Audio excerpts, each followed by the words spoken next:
Hello guys, ayan. Dito na naman kami sa bukid. At malapit na kami din sa aming tanim na mga okra. Ito ang mga okra, o tingnan niyo po. Oh. Magaganda na. Papakita ko sa inyo. Meron na siyang lagay na organic. Ayan, tapos nilagyan na ni Daddy ng mga organic na pataba. Hindi ako kasama kasi ng isang araw. Ayan. Pakita ko sa inyo itong ating mga okra. Tsaka yung kadyos, makikita na rin po. Kami ni Daddy pupunta doon sa mga sitaw naman mamayang konti. Ayan guys, oh. Ito na yung okra. Yan na po, nalagyan na din ni Daddy ng organic na pataba. Yung lupa na may abono. Ayan oh. Ayan oh. Ito. Ayan po ang aming mga tanim na okra ni Daddy. Tapos ito naman po ang aming tanim na patola. Ayan. Yan po. Tapos ari pa ang isa na patola. Ayan po. Oh. Maganda na. Sunod naman ayan ay kakabag na. Oh, ito naman po ang tanim na okra. Nilagyan na ni Daddy yan ng organic na pataba. Oh. Ayan. Papunta doon. Oh. Ayan. Ayun sa dulo, nandun naman po yung ating tanim ulit na patola ni Daddy. Ayan, ito. May sibol na po. Maganda na. Nilagyan na din ni Daddy ng organic na pataba. Ayan. Yan po yung organic na yan, yung lupa na may abono na, may pataba. Ayan. Ayan po. Meron pong sibol ng ito po yung aming ginugulay ni Daddy. Ayan oh. Ang tawag po sa amin sa Batangas niyan ay pasaw. Dito naman po ay saluyot. Ayan. Maganda po. Masarap po yan. Medyo nga lang po pagkaluto ng iba hindi maganda. Medyo madulas. Medyo madulas po yan sa gulay. Kaya po ang iba ayaw yan ulamin. Ayaw gulayin. Minsan po ang iba naglalagay niyan sa labong. Yung saluyot. Ang amin ang tawag ay pasaw. Ayan ang okra natin. Oh. Ayan po papunta doon. Ayan nilagyan na po ito ni Daddy nung nagpunta siya dito nung nakaraan ng mga organic na pataba. Ayan oh. Ating okra. Ayan po oh. Tapos ang tanim naman po namin ni Daddy kadyos, ito oh. Buhay na siya at sibol na. Ayan po ang ating mga kadyos.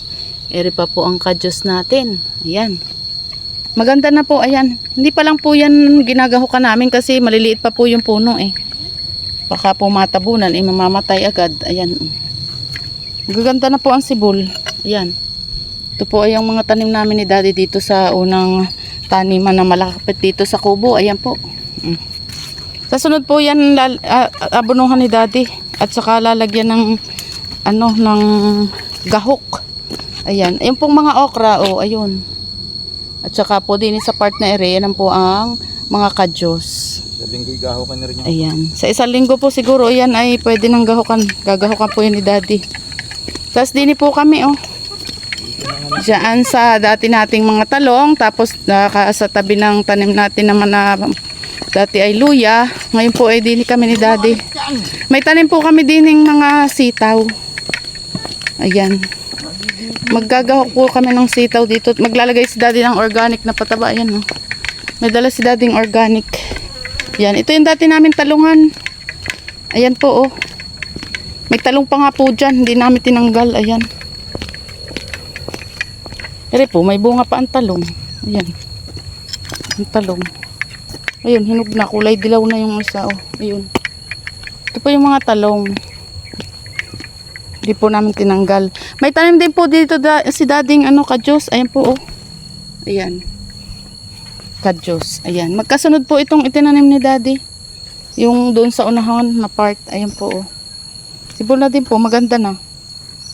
Diyan po sa katabi ng talong ay kadyos. Dini naman po ari ang tanim namin ni Daddy.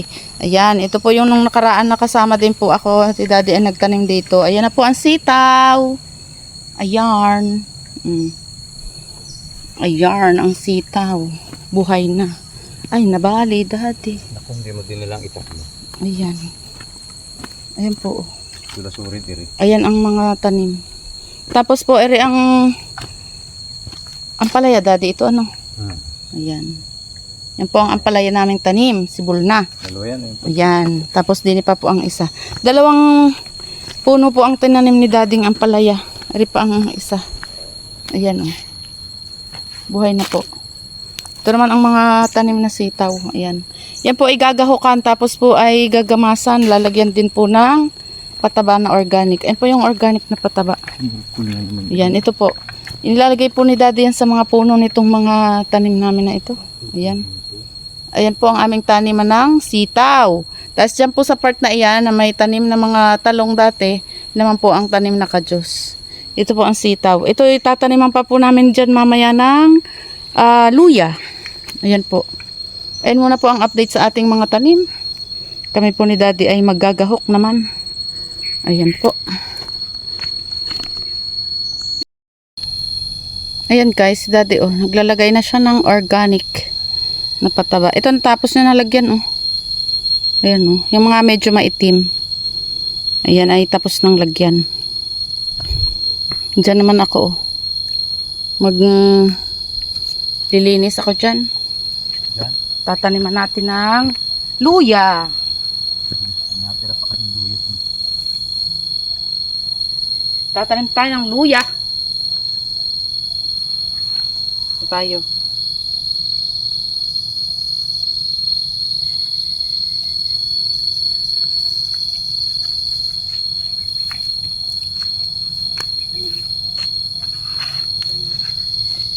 Palahatin ba natin sa tanim? Ang gabi nga, itatanim ko din yan dyan. Sa likod mo. Hindi naman yan nataas na mataas. Hindi sa ilalim ng balag yan ang kwan. Balag na ang palaya.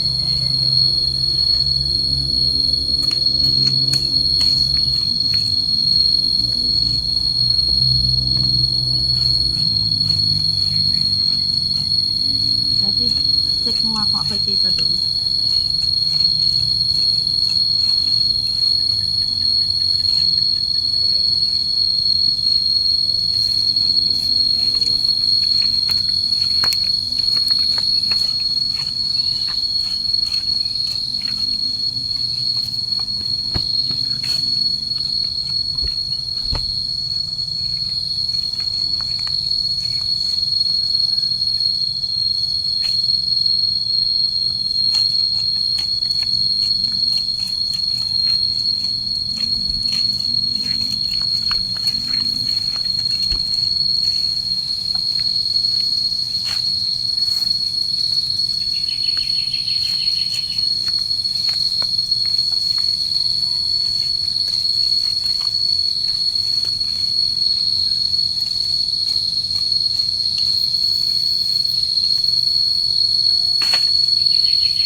Buyo.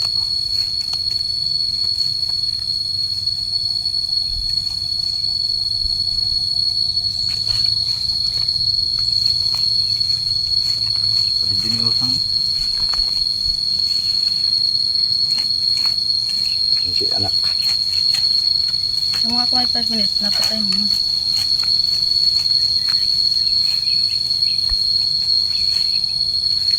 Ang minuto. Ano naman? Na.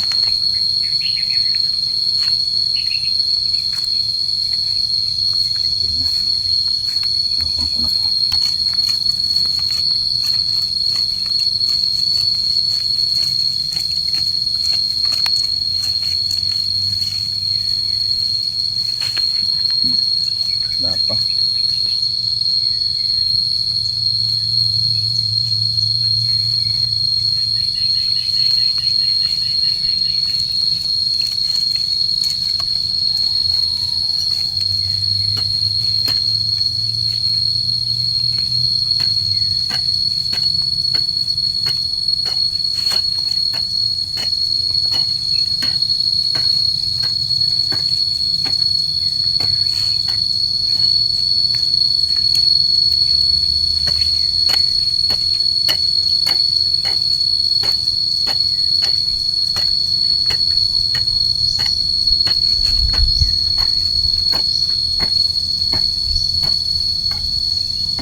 Nagaho ka na yan, oh. Mga sitaw natin, tas nalagyan na ng ano, organic na pataba. Ayan. May gahok na. Tambok na yung mga yan. Ito ang tapos na. Naubos na ang ating ano. Kumakahol ang ating bantay. Kasi meron dong nakitang unggoy. Tapos ayan yung nalinisan ko na. Tapos na. Pwede na nating tamnan ng luya. Ayan. Yung tirang luya na hindi pa naitanim, dyan itatanim. Para pwedeng panggamit po yan. Ayan po ang ating tataniman ng luya. At ito naman ang ating sitaw. Ayan. Nagahok na yung sitaw natin. Ayan ang ating mga tanim. Sitaw. Doon sa kabilang yon ang kadyos. Hindi pa masyadong kita. Maliit pa po. Sa sunod yan naman po ang gagahok at lalagyan naman din po yan ng organic para po malusog ang ating tanim. Ayan muna po ang ating update sa ating sitaw.